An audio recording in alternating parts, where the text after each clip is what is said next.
이 본문으로 최후의 웃는 자가 되어야 합니다 라고 하는 제목으로 준비된 하나님의 말씀 증거하도록 하겠습니다.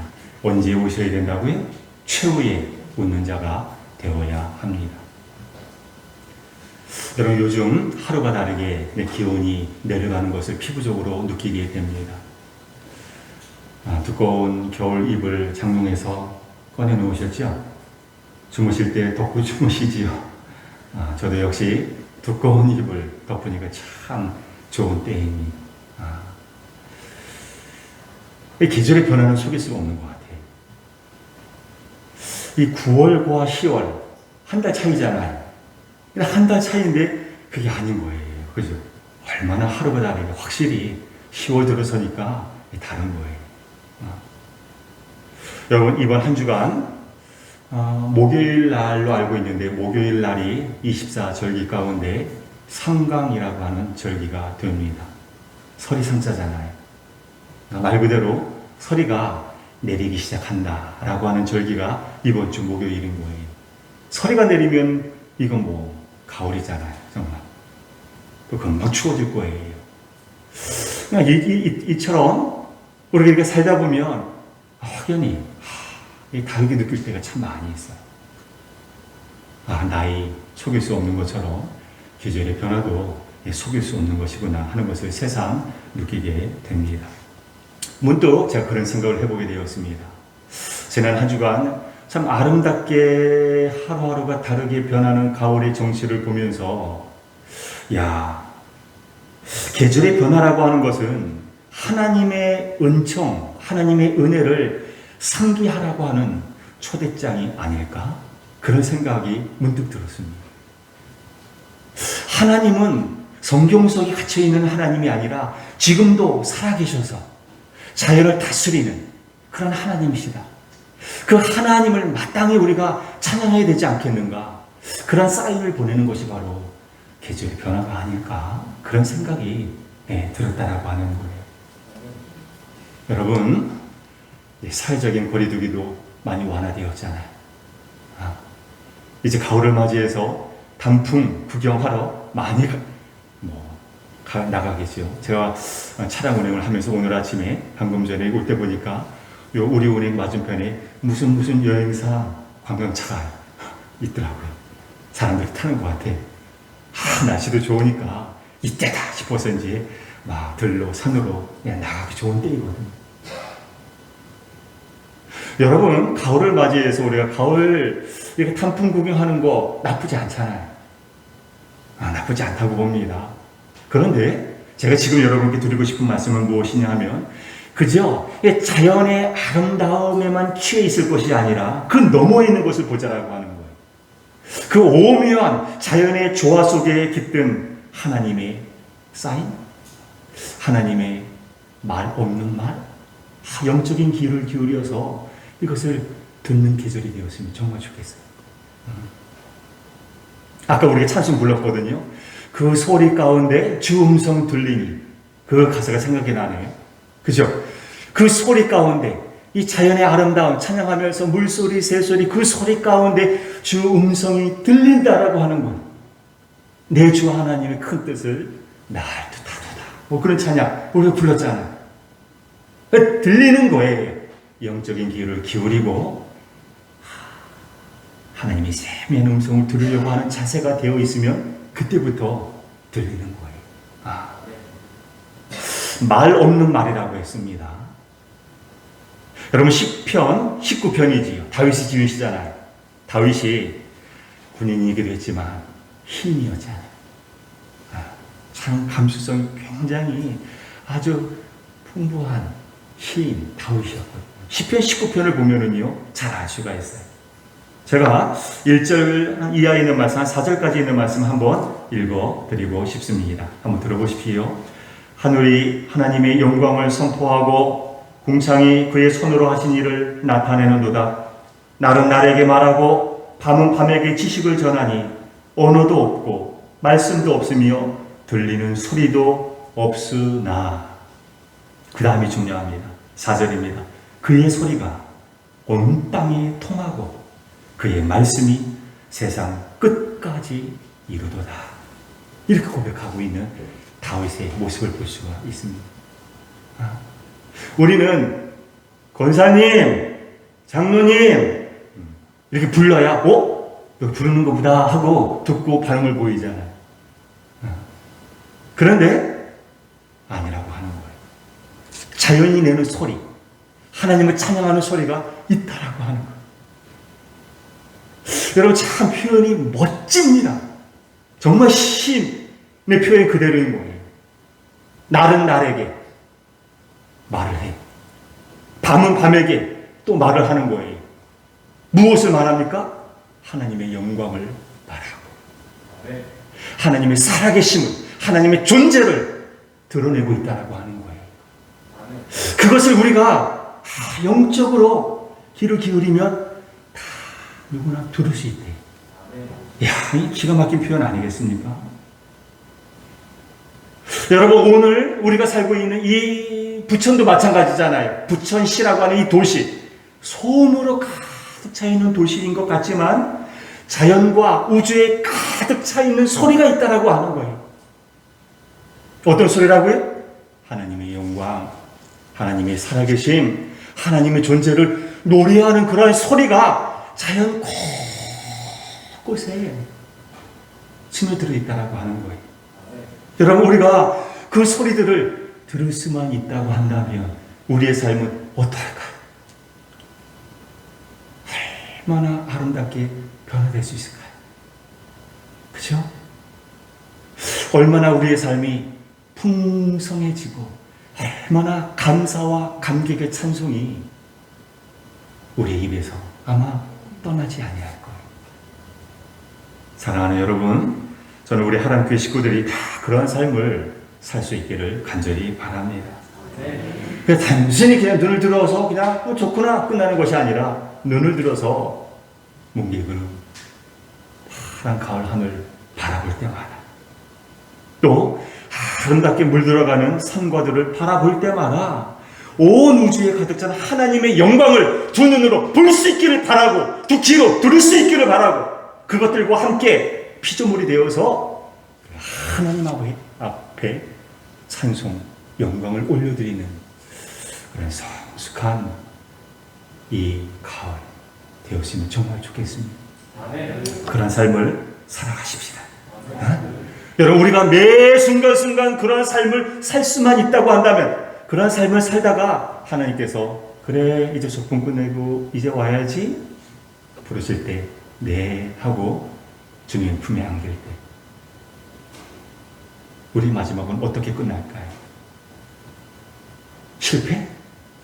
후회? 허무로 끝나겠습니까? 아니겠지요.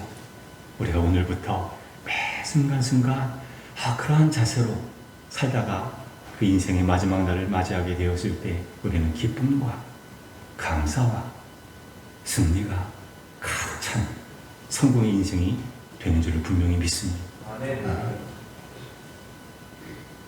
자, 서두가 길었는데 여러분 오늘 본문을 한번 살펴보십시다.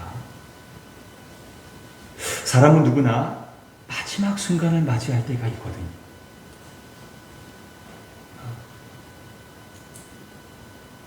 한 사람도 예외 없이 우리는 그때를 곧 맞이하게 되는 거예요.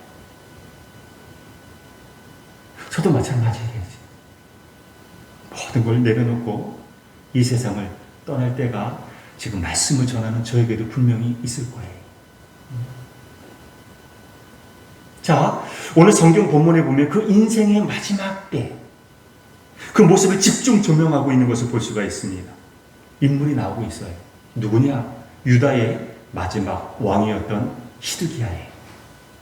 시드기야의 마지막을 집중 조명하면서 우리에게 성경은 본문은 뭐라고 지금 말씀하고 있느냐면 반면교사로 삼을 줄 알아야 된다라고 하는 거예요. 자, 그러면 어떤 시드기야의 모습을 반면교사로 삼아야 되는지 한번 본문 속으로 우리 함께 동참해 보십시오. 시드기야는 기록에 의하면 21세, 약간을 간 넘긴 21세에 유다를 다스리는 왕이 돼 절대 권력을 휘두르는 그런 삶을 11년 동안 살게 됩니다. 무소불위에 권력을 시드르는 거예요. 그런데 여러분, 하나님 앞에서는 인간의 힘과 능력이라고 하는 것은 아무런 소용이 없다라고 하는 사실을 우리는 정말 잊지 말아야 돼요. 지금은 내 손에 움켜진 것 같지만 권세, 돈, 물질 내 것인 것 같지만 영원합니까? 아니거든요. 내 것이 아닌 거예요. 엄밀하게 말하면 모든 것을 다 내려놓을 때가 있음을 우리가 알아야 돼요. 여러분, 시드기의 모습을 한번 계속해서 보겠습니다. 지금 말년의 모습을 우리에게 보여주고 있는 것이거든요. 그러니까 마지막 모습인 거예요. 그런데 좋은 모습이 아니라고 말씀을 드렸잖아요. 비참한 모습을 우리에게 보여주면서 지금 우리를 깨우쳐주고 있는 거예요. 1절과 2절에 있는 말씀을 한번 보십시다. 유다의 시드기야 왕의 제9년 10째 달에 바벨론의 느부갓네살 왕과 그의 모든 군대가 와서 예루살렘을 에워싸고 치더니 시드기야의 제11년 넷째 달 9째 날에 성이 함락되니라. 예루살렘이 함락되매. 자, 시드기야가 유다의 왕위에 올라서 유다를 통치하기 시작한 지 9년째, 제 10째 달, 다시 말하면 10월인 거예요. 이 계절, 이 10월. 이 10월에 어떤 일이 벌어지느냐 하면 바벨론 군대가 예루살렘을 쳐들어오게 됩니다. 그러다가 1년 6개월이 지난 후에 예루살렘 성이 결국 함락되고 말아요. 여러분, 예루살렘 노래도 있고 예루살렘 성 참 많이 들은 우리가 단어잖아요. 이 예루살렘 성이라고 하는 것은 평강을 예비하는 도성이라고 하는 뜻을 가진 성이에요. 여러분, 이름만 좋으면 됩니까? 아니잖아요. 평강을 예비하는 도성이라고 하는 참 아름답고 거룩한 뜻이 있지만 하나님께서 함께 하지 아니하십니까? 어떻게 됩니까? 무너지고 말더라고 하는 거예요. 여러분, 명심하십시다. 지금 내가 아무리 건강한 것 같지만 하나님께서 내 곁을 떠나시면, 지금 우리 가정이 지금 행복 그 자체인 것 같지만 하나님께서 우리 가정과 함께하지 아니하시면, 영광을 거두어 가시면 어떻게 될까요? 삽시간에 모든 행복은 무너질 수밖에 없습니다. 오늘 우리가 하나님 앞에 온전한 예배를 드리겠다, 그런 마음으로 이 자리에 앉아있지만, 그러나 우리가 하나님만을 경외하지 아니하고 다른 것에 눈을 돌리기 시작할 때, 그래서 하나님께서 우리 교회와 함께하지 아니하시면 우리 하남교회는 어떠한 교회로 전락이 되고 말까요? 여러분, 성경을 보면은요, 참 이런 사건들이 참 많이 나오고 있어요. 이가봇 사건도 아시잖아요. 이가봇이 어떤 뜻이라고요? 하나님의 영광이 떠났다라고 하는 거예요. 하나님의 영광이 떠나니까 잘 나가던 엘리의 가문이 어떻게 됩니까? 하루아침에 풍비박살이 됩니다. 여러분, 사울왕을 잘 알고 있습니다. 사울왕 잘 나갔잖아요. 초대왕이었잖아요. 하나님의 영광이 떠나가 버리고 마니까 사울왕이 어떻게 됩니까? 비참하게 끝나잖아요. 여러분, 우리는 삼손을 잘 알고 있어요. 삼손 힘있잖아요. 삼손 하면 혼자서 블레셋 수없이 쳐들어가고요, 끄떡 없어요. 나귀 턱뼈 하나만 가지고 있으면 그냥 단볼리 치는 거 한 번에 원펀치에 다 나가 떨어지고 막 무시무시한 괴력의 소유자가 삼손이었잖아요. 그런데 하나님의 영광이 떠나요. 어떻게 합니까? 블레셋이 쳐들어왔다 하는 소리를 듣고 예전처럼 힘을 써보려고 했지만 무용지물이었잖아요. 다 빠져나갔잖아요.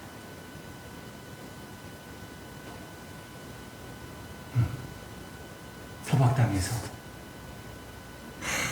다곤 신전에서 참 이방인들에 의해 비참한 조롱거리가 되지 않았습니다. 사랑하는 여러분, 우리가 시편 121편 아까 교도문에 있는 것도 우리가 교독해 보았잖아요. 여호와께서 집을 세우지 아니하시면 세우는 자의 수고가 헛되대요. 여호와께서 성을 지키지 아니하시면 아무리 굳건하게 잠자지 아니하고 깨어 경성하려고 한다고 할지라도 헛된 거예요. 헛되도다 말씀하고 있어요. 하나님께서 함께 해주셔야 돼요. 우리 교회에, 내 가정에, 내 인생에 하나님의 임재하심이 떠나지 아니할 때 우리는 하나님의 영광을 드러내는 존재가 될 수가 있는 거예요. 오늘 본문은 이것을 우리에게 이야기해 주고 있습니다. 4절 이하를 한번 보십시다. 4절 이하를 보면 하나님의 심판 앞에서 인간의 힘과 능력이 정말이지 아무런 소용이 없다라고 하는 것을 절감하게 됩니다. 생생하게 볼 수가 있어요. 바벨론 군대가 내 성벽을 뚫고 들어오는 거예요. 그러자 시드기야가 어떻게 합니까? 밤중에 뒷길을 통하여서 아라바 방향으로 도망을 쳤다. 성경은 그렇게 기록을 하고 있습니다. 여러분, 밤인 거예요. 밤, 칠흑같이 어둡잖아요. 구분하지 못하잖아요. 얼마든지 빠져나갈 수 있는 상황이었잖아요. 그런데 하나님께서 지켜주지 아니하시니까 어떻게 됩니까? 그 어두움도 시드기야를 숨겨줄 수가 없었다라고 하는 거예요. 뒷길, 샘문, 아무도 알지 못해요. 왕과 몇 명만, 측근 몇 명만 아는 비밀 통로인 거예요. 그 길로 도망쳤으니까 살 길이 열리는 것이잖아요. 그런데 그럽니까? 아니라고 하는 거예요. 하나님께서 함께하지 아니하시니까 그 뒷문, 그 샛길, 아무도 모르는 비밀의 길도 지켜줄 수가 없었다라고 하는 거예요. 얼마 가지 못해서 시드기야는 바벨론 군대에 붙잡히게 됩니다. 사로잡히게 되고 말아요. 6절에 있는 말씀을 보면 더욱더 잔인한 일이 벌어지고 있습니다. 6절 한번 보십시다. 바벨론의 왕이 리블라에서 시드기야의 눈앞에서 그의 아들들을 죽였고 왕이 또 유다의 모든 귀족을 죽였으며 죽이고 죽였다. 이렇게 되어 있어요. 여러분, 자식을 가진 부모로서 가장 가슴 아픈 일이 있다고 한다면 무엇일까요? 자식이 다니던 직장에서 하루아침에 쫓겨나는 모습 지켜보는 것일까요? 물론 고통스러운 일이겠죠. 자식이 여러 날 거쳐서 계획을 세웠는데 그 계획이 무참하게 깨어졌어요. 그 시루에 낙담에 빠져있는 자녀의 모습 보는 부모의 마음 아프겠지요. 그러나 그것보다 훨씬 더 가슴 아픈 일이 있다고 한다면 부모가 지켜보는 자리에서 내 눈앞에서 내 자녀가 죽어나가는 모습을 볼 때 그 아픔이 얼마나 크겠습니까? 차라리 내가 죽는 게 낫지. 이거 아닙니까? 내가 자녀 대신 고통을 당하는 게 낫지. 내 눈앞에서 자식이 울부짖으면서 죽어나가는 그런 모습을 지켜보아야 하는 부모의 마음은 그야말로 찢어질 거예요. 눈에서 피눈물이 흐를 거예요. 그런데 이러한 일이 시드기야의 눈앞에서 벌어졌다라고 하는 거예요. 바벨론 왕이, 느부갓네살 왕이 그의 아들들을 죽이는 거예요. 눈앞에서 아들들이 자기의 뒤를 이어서 왕의 자리에 오를 왕자들이잖아요. 그런데 지금은 포박당해서 죽어나가는 거예요. 포로가 되어서. 그리고 끝까지 자신에게 충성을 다했던 신하들 역시도 중신들이잖아요. 시드기야 입장에서 보면 도망가지 아니하고 끝까지 보자는 것이거든요. 그러한 신하들이 지금 죽어나가고 있는 거예요. 그것을 두 눈으로 지켜보고 있는 거예요. 얼마나 참 비참한 모습입니까? 이뿐만이 아닙니다. 7절에 있는 말씀을 한번 보십니다. 7절 같이 한번 읽어볼까요? 시작. 왕이 또 시드기야의 눈을 빼게 하고 바벨론으로 옮기려고 사슬로 결박하였더라. 자, 이런 고통을 먼저 맛보게 한 거예요. 아들을 죽게 만드는 거예요. 충신들 죽어나가는 모습을 두 눈으로 똑똑히 보게 만든 거예요. 먼저. 그리고 난 다음에 다른 곳으로 도망치지 못하도록 이번에는 시드기야의 눈을 뽑아버리고 납니다. 그러니까 한번 정리해 보십니다. 여러분, 사람이 마지막 임종할 때, 죽을 때 마지막으로 보는 것, 그것은 남다르다고 할 수가 있는 것이잖아요. 평상시에 이렇게 보는 거, 아무런 생각 없이 보는 것과 마지막 죽음의 자리, 죽음을 곧 앞두고 마지막 보는 것은 다르잖아요. 그렇죠? 여러분, 마지막 눈을 감을 때, 감기 전에 어떤 모습을 보고 싶으십니까? 오늘 성경 있는 말씀을 보면, 자, 시드기야가 마지막 본 광경은 사랑하는 자녀들이 죽는 모습을, 그리고 충신들이 죽어나가는 모습을 보았다라고 하는 거예요. 다시 말하면 가정이 무참하게 박살나는 모습, 국가가 멸망당하는 모습, 이것을 보았다라고 하는 것이지.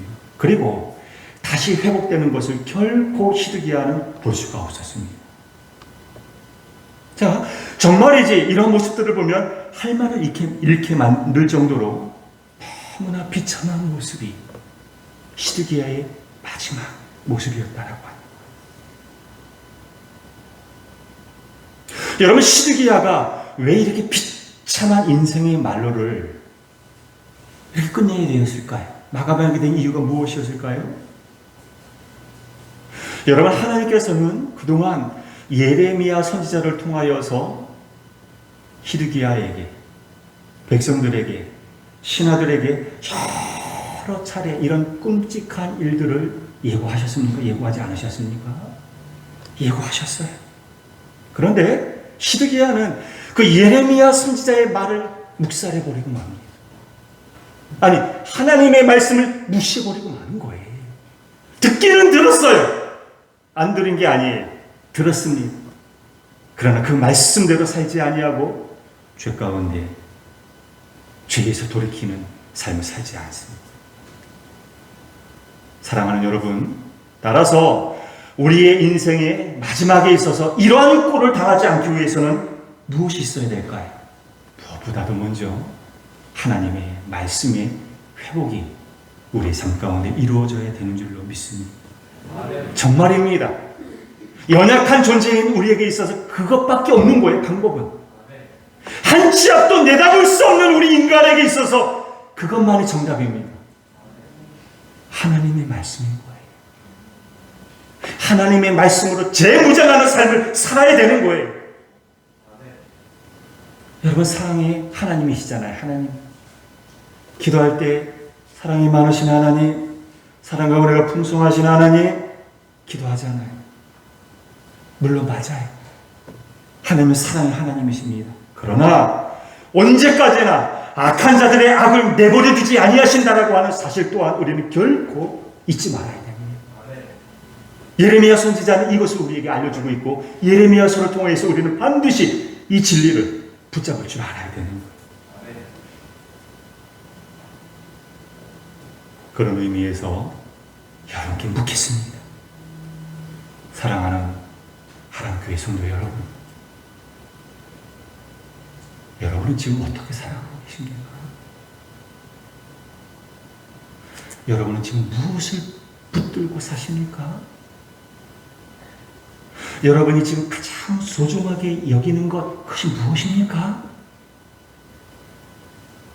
혹시 말씀을 소홀히 하고 있지는 않습니까?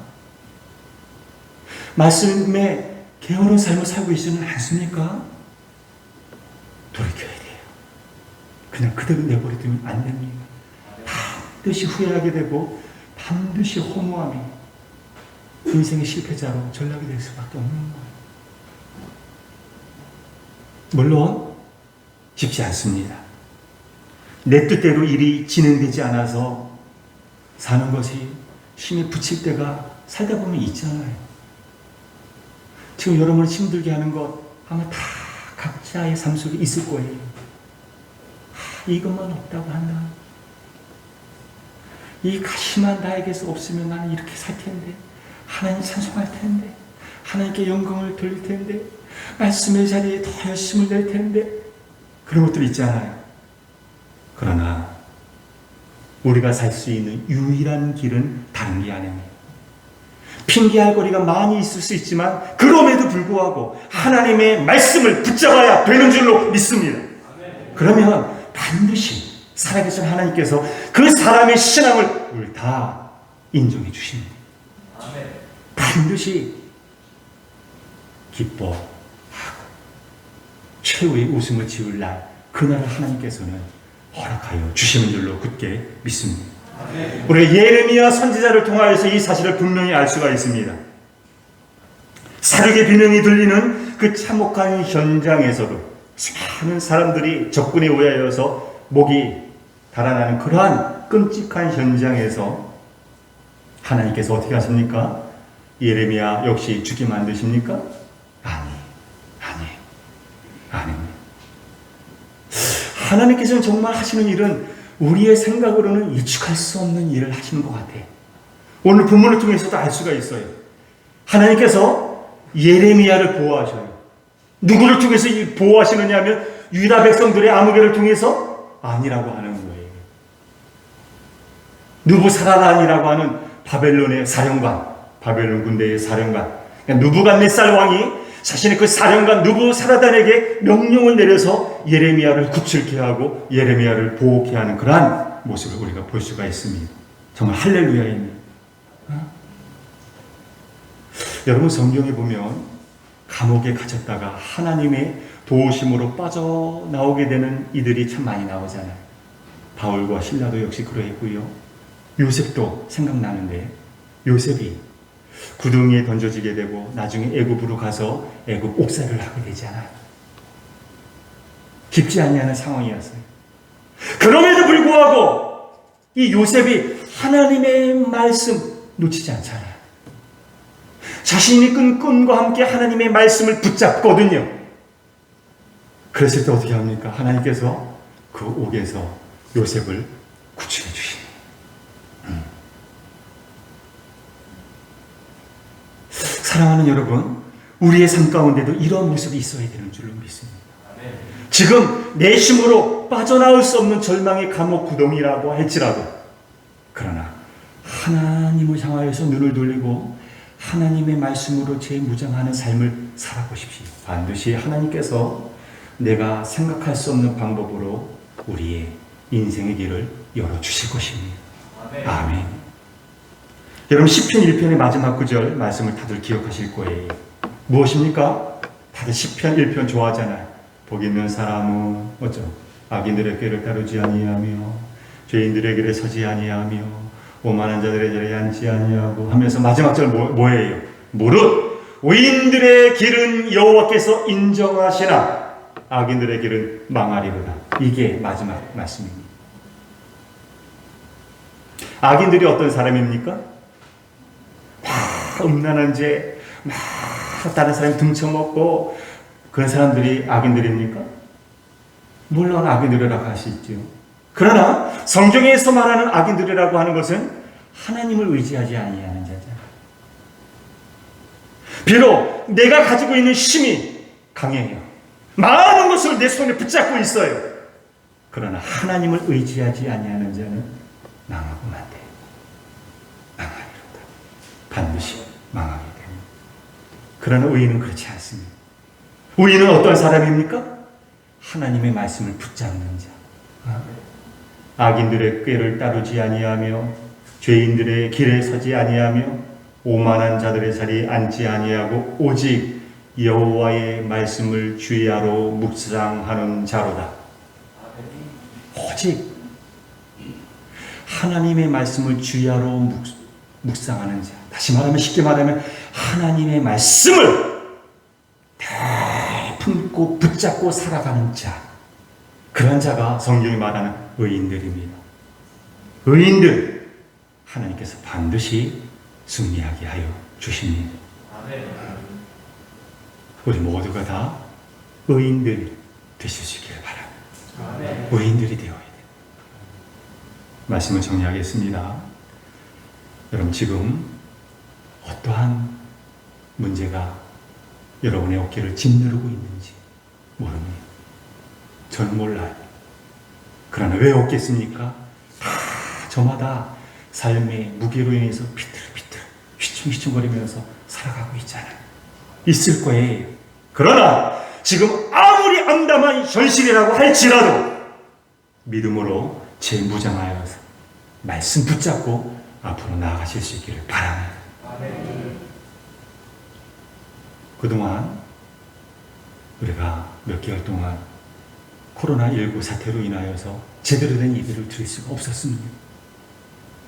이제 사회적인 거리 완화가 되어서 이제는 대면 예배가 가능하게 되었어요. 물론 그 교회의 좌석수 30% 이내이지만 우리 교회에게는 생각을 해보니까 배당이 안 돼요. 지금 여러분들이 앉아있는 그 좌석에 부착되어 있는 스티커 앞자리 가운데 이렇게 앉으시면 45명에서 50명이 됩니다. 앉게 됩니다. 1부 45명에서 50명, 2부 45명에서 50명 앉게 되면은요, 우리가 예배를 드릴 수가 있는 거예요. 전 교인이 다 될 수가 있습니다. 혹시 자리가 부족하면 1층 어린이집에서 예배를 드릴 수가 있기 때문에 아무런 문제가 되지 않습니다. 이제 예배를 회복해야 됩니다. 이제 말씀으로 돌아가야 돼요. 그래서 내일부터 새벽 기도에 다시 시작합니다. 이제 그동안 멈추었던 수요, 낮 예배 시작합니다. 기억하십시오. 아마 여러분 가운데 아이고 좋은 날 다 지나갔어. 어떡해. 인간적으로 그럴 수가 있을 거예요. 그러나 더 좋은 일이 반드시 나타나게 될 줄로 믿습니다. 그럼 이 믿음으로 다시 열심을 내어야 돼요. 다시 말씀의 자리로 나아가야 돼요. 다시 믿음으로 재무장해야 되는 거예요. 그럴 때에 하나님께서 그날을 허락하실 거예요. 어떤 날? 히드기야와 같이 실패로 끝나는 날? 아니죠. 예레미야와 같이 내가 예기치 못하는 웃음을 지은 최우승리자가 되는 그 영광의 날, 그날을 저와 여러분 우리 모두에게 하나님께서는 허락하여 주실 줄로 믿습니다.